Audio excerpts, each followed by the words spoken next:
Alors bonjour à tous, je suis Charlotte Serron-Réby, la fondatrice de My Baby Fly. Je suis là pour vous donner des moments de qualité avec vos enfants de la petite enfance. Donc aujourd'hui, on va vous parler d'un sujet qui n'est pas, qui est très d'actualité et pas toujours évident à aborder, qui est la mort pour les petits enfants. Sachez qu'avant 6 ans, l'enfant n'a pas conscience de la mort. Pour lui, il n'y a pas d'irréversibilité à ce moment-là. Donc il pense que la personne qui est décédée, finalement, elle va se réveiller. Voilà, donc c'est pour ça qu'il va falloir faire très attention sur les mots employés auprès de vos enfants. Ne pas employer les mots finalement qu'on aurait tendance à utiliser très facilement comme grand-père s'est endormi, il est parti ou il s'est en allé vivre au ciel. Voilà, parce qu'en fait, il va toujours faire des transpositions par rapport à sa propre situation et du coup, il va se dire bah, le jour où je prends l'avion, ah, je vais peut-être voir grand-père, etc.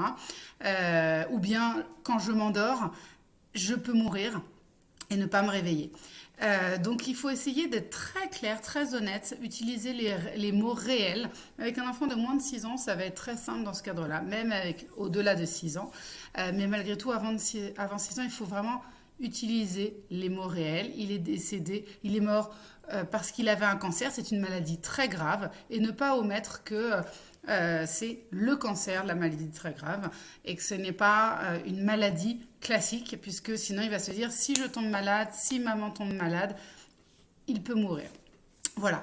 Donc en fait, il y a quelques mots comme ça à éviter. Vous pouvez, pour lui parler de la mort, finalement déjà profiter de, entre guillemets, de cet événement associé à d'autres situations qu'à des proches décédés pour faire en sorte que votre émotion soit moins forte et que vous puissiez en parler de manière avec plus de recul. Donc particulièrement en ce moment, peut-être, si ça arrive auprès de gens qui ne connaissent pas forcément, vous pouvez expliquer ce qu'est la mort à ce moment-là, ce sera plus facile.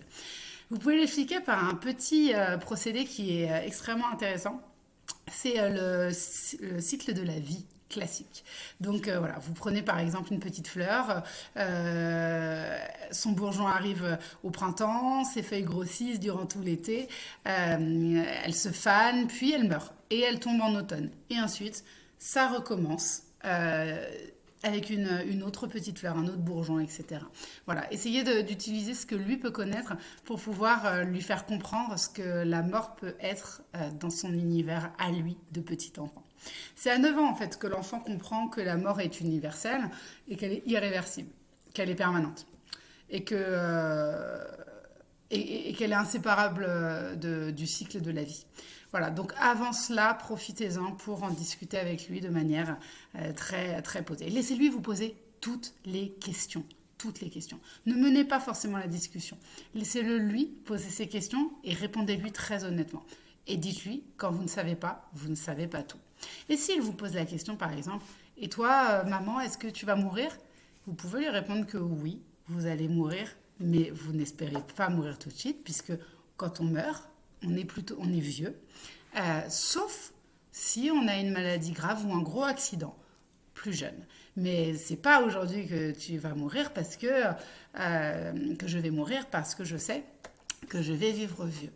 Et de cette manière-là, il va comprendre que le cycle de la vie classique, c'est toute une vie. C'est le fait de grandir et de vieillir. Et ensuite, il arrive des aléas, et oui, il peut en arriver malheureusement, et c'est ces aléas qui auront un impact sur la mort. Et vous pouvez le lui expliquer de cette manière-là. Voilà, donc j'espère que je vous ai un peu aidé à débroussailler cet univers, à pouvoir vous dire que vous pouvez en parler à vos enfants, qu'avant 6 ans, le plus impacté, c'est vous et pas lui. Et je vous souhaite bon courage dans toute cette période un peu particulière, et à bientôt.